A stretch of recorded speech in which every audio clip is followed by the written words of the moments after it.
everyone, and welcome back to Chloe vs Chinese. I'm Chloe. And I'm Daniel. Hello, everyone.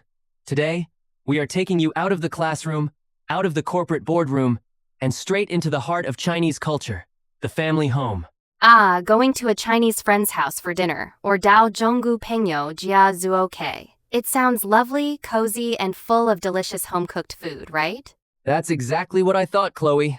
I imagined a nice, relaxing evening. But let me tell you, stepping into a Chinese home is like entering an alternate universe with its own gravitational laws. Last weekend, I visited my friend Lynn's family for Sunday dinner, and I accidentally turned their beautiful apartment into a chaotic comedy sketch. Oh no, Daniel. What did you do this time? Did you offend the grandparents again? I managed to startle the entire household within 3 seconds of opening the front door. And then, for the rest of the night, I was subjected to what I can only describe as a form of culinary warfare. It was a beautiful, terrifying, and deeply confusing experience. Chinese hospitality, or riking, can indeed be a bit overwhelming for foreigners. To make sure you don't shock your host the moment you cross the threshold, today we are breaking down the top 4 things you should absolutely never do when visiting a Chinese home. Pay close attention to number 3 and 4. They are the ultimate survival secrets for your stomach and your manners. Yes, please listen to Chloe. Save yourselves. Smash that subscribe button right now, leave a like, and let's dive into the rules of Chinese domestic survival. Excellent. Let's start with rule number 1, which happens the literal second you arrive. Daniel, what was the first thing you did when the door opened? Well, I walked in, saw their gorgeous, clean living room with this big white rug, and I just kept walking. In America, unless your shoes are covered in mud or snow, it's completely normal to wear your sneakers inside someone's house.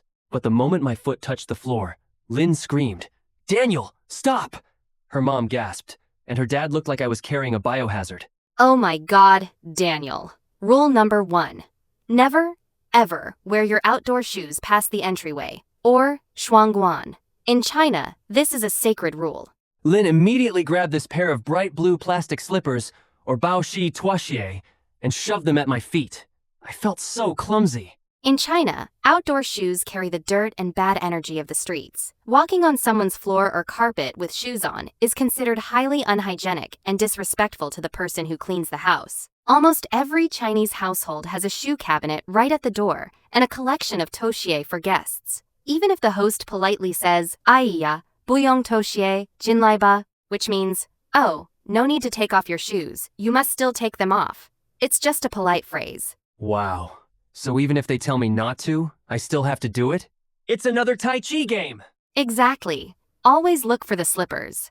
Now, rule number 2 happened right after you sat down in the living room. Did they offer you anything? Yes! Lynn's dad immediately brought out a beautiful glass of hot green tea and a massive platter of cut fruits, apples, watermelons, grapes. I was so touched. I took a sip of the tea, took one piece of watermelon, and said, "Thank you, Uncle! I'm good! Let's save room for dinner!" And I didn't touch the fruit platter again. Rule number 2. Never refuse the initial hospitality offerings, or kaking. But I was trying to save room for the massive feast they were cooking. I understand, but in Chinese culture, offering tea or dioka and fruit or chia shugo is how the host shows they welcome you. If you only take one bite and stop, the host will secretly worry that the fruit isn't fresh, the tea isn't good, or that you are unhappy being there. You don't have to eat the whole platter, but you should continuously snack on it while chatting. It shows you feel comfortable and at home. Oh! So eating their food actually makes them happy. Well, that leads perfectly into rule number 3, which is where the real sweet torture began. Dinner time. The main event. The famous Chinese force-feeding. Chloe, it was insane! The table was covered in about 12 different dishes. The moment I sat down, Lynn's mom grabbed her chopsticks, reached over, and started piling food directly into my bowl. Pork belly, shrimp, dumplings, vegetables. My bowl looked like a mountain. I ate it all, because it was delicious. But the second my bowl was empty, she screamed, "Biekechi, zaichi din," which means don't be polite, eat more, and piled another mountain on top. Welcome to the ultimate expression of Chinese motherly love. Rule number 3. Never expect to control your own portion size. And never clear your bowl completely if you are full. But I was genuinely about to explode. I kept waving my hands saying, "Whoa below, I'm full." But she just smiled and said, "Aya, Nitai shole, dochidin, you're too skinny, eat more. I felt like a goose being stuffed for foie gras. It was a beautiful but painful dilemma. Here is the golden secret of the Chinese dining table, Daniel. In a Chinese family, an empty bowl, or win kongle, is actually a sign of bad hosting. It means the host didn't prepare enough food to satisfy you. Wait, really?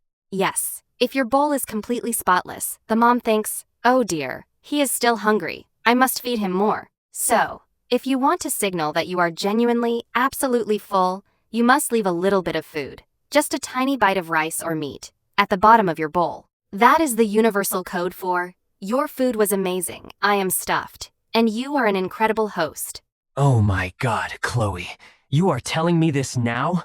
I ate 4 bowls of food trying to be polite, when all I had to do was leave a single piece of broccoli at the bottom?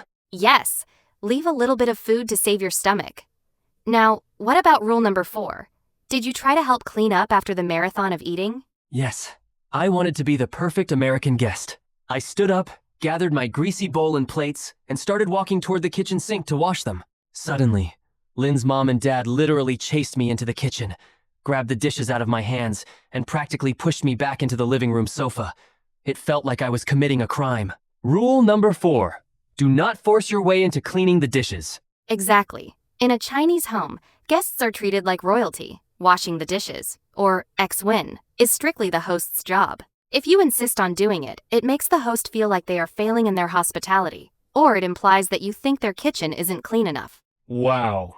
So my attempt to be helpful actually made them uncomfortable? Yes. The correct etiquette is to offer once out of politeness by saying, wo lai bang mang ex-win ba. When they inevitably refuse and say, buyong ni zuo, you should gracefully yield, walk back to the couch, and continue eating the fruit they will inevitably bring out again. Incredible.